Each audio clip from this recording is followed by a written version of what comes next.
Hello, welcome back to Armchair Armoury. So, it's finished at the Emirates. Arsenal 3, West Bromwich Albion 1. What can I say? I knew this was going to happen.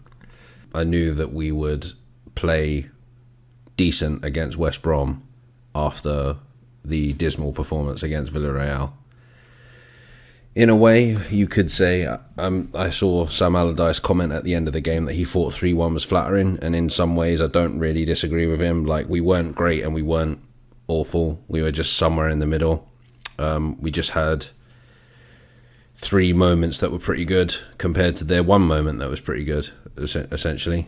There were 6 changes from the Villarreal game. Gabriel comes in for Pablo Mari. Chambers comes in for Bellerin. Saka came in at left back for Tierney, or Granit Xhaka, even though he was injured. Ceballos comes back in after not playing because of suspension. Willian played. Pepe came back in. Elneny played. And then we had Gabriel Martinelli up front, who I thought didn't really play very well. Again, it sort of proves my point of what I've been saying for the past few weeks, that I think Martinelli has potential, and I haven't really seen anything since that Chelsea goal where N'Golo Kante slipped over and he ran past. I haven't really seen anything to make me think, oh yeah, this kid's the next big thing. I just thought this kid has potential. I'm glad that we've signed him up to a new contract, and I'm glad he's our player. But compared to Saka and Smith Rowe, I think he's probably third in the pecking order in terms of like up and coming kids in our team. But he's still a brilliant young player. He's definitely got fight and energy, but that fight and energy hasn't transferred into actual skill yet. Like I said, the only thing that I've seen him do where I was like, wow, this kid's going to be something, was that run half of the pitch to score against Chelsea last season. That was it. But anyway, so pretty different lineup. Aubameyang, Lacazette, Partey, they were all on the bench. Yeah, like I said, it was just a pretty average performance. Our 3 good moments outweighed their 1. That was essentially the game.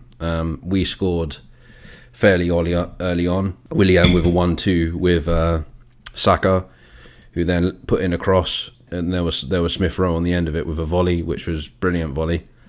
A couple of minutes later, Pepe, who had kind of been having an indifferent performance today, wasn't really in the game, took the ball up on the right-hand side, drove into the area, just took a shot from just on the edge of the box. Fantastic hit, 2-0 Arsenal.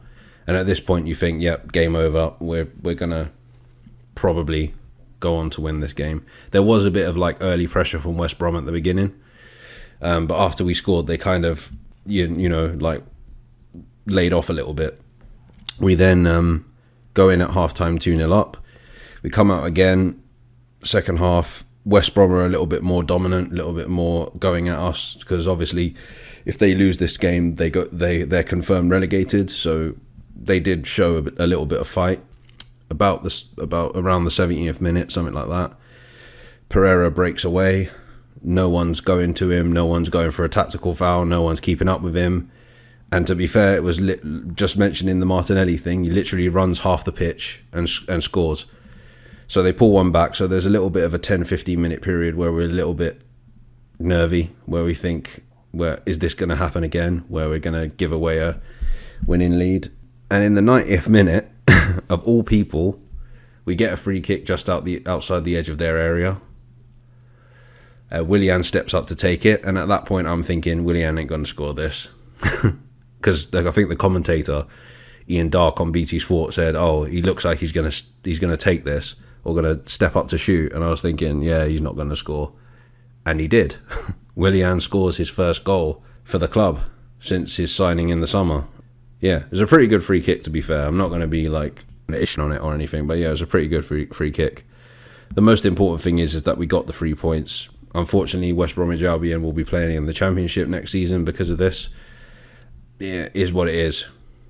We move on. It doesn't really mean anything. We've just got to keep winning and hoping teams above us, that teams above us drop points, essentially. Let's have a look at the table. So we're currently 9th. We're playing Chelsea next at Stamford Bridge. Everton are playing Aston Villa away, and Tottenham are playing Wolves at home. So, yeah, I don't know. We basically need them to drop points, and we need to win every game. We need to beat Chelsea, Palace, and Brighton in order to stand any chance of getting into the Europa League next season. I don't think it's going to happen. It's pretty much for me anyway. I mean, if I'm wrong, I'm wrong. But like for me, looks like we're staring down the barrel of first time of having no European football for 25 years. It still hasn't really changed. This result still hasn't really changed my opinion on the manager. I do still think that there are huge question marks over him. But like I said, after the Villarreal game, I'm not going to campaign for him to be sacked because I don't think that the club will do that. And B, I don't think it's morally right to be like personally abusive because you don't like someone. I will still support the team and I'll still support him as the manager. But I wouldn't be surprised if things continue and he does get sacked. That's all I'm going to say. As everyone keeps saying, it's more important that the KSE sell up and piss off, basically. But I don't think that's going to happen either. As I said, you don't trust men with too much money. Or not men specifically, but people with too much money. So that's it, basically. I've decided I'm not going to do player ratings anymore because I don't think it's fair to do it. And plus, I'd rather just talk about my thoughts of the game rather than sitting here trying to mark people out of 10. So yeah, I guess that's it. I will speak to you guys again for the Chelsea preview. Hopefully be sending that out on Tuesday. So until then, take care, stay safe. This is D Pie signing out.